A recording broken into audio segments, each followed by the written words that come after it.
અસંભવને સંભવ કરવાની કોઈનામાં તાકાત હોય તો ભગવાન મહાદેવમાં છે. તમે એની પ્રાર્થના કરો, તમે એની સ્તુતિ કરો, તમે શંકરના શરણે જાઓ તો તમારું બધું જ ઈચ્છિત થશે સંપન્ન. કારણ શિવને શરણે જવાથી પછી આપણને કોઈનો ભય રહેતો નથી. કારણ કે ભગવાન કાળ નથી, મહાકાલ છે. કારણ કે કોઈને ખાલી હાથ પાછા કાઢતા જ નથી. માણસ સંપત્તિ આપી શકે, માણસ સમય આપી શકે, તમને કદાચ તમે જે બીજું માંગવું આપી શકે. આ દુનિયામાં કોઈ પોતાનો જીવ આપીને કોઈને જીવ આપે? આવું તો એક જ માત્ર કર્યું ભગવાન મહાદેવે. એટલા માટે જ દેવતાઓ અમૃત પી, જેને જેને અમૃત પીધા એ બધા દેવ બન્યા. પણ ભગવાન શિવે ઝેર પીધું એટલે દેવ નહીં, મહાદેવ બન્યો છે.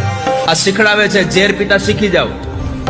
ભગવાન જેવો દાતાર આ સંસારમાં કોઈ, ભગવાન ભોળા જેવો કોઈ સંસારમાં દાતાર નથી. એક ચપટી ભભૂતમાં આખો કુબેરનો ખજાનો આપી દે. ભગવાન મહાદેવના નામનો એટલો મોટો મહિમા છે કે માણસ કોઈ એકવાર મહાદેવ બોલે તો ભગવાન મોક્ષ ગતિ આપે.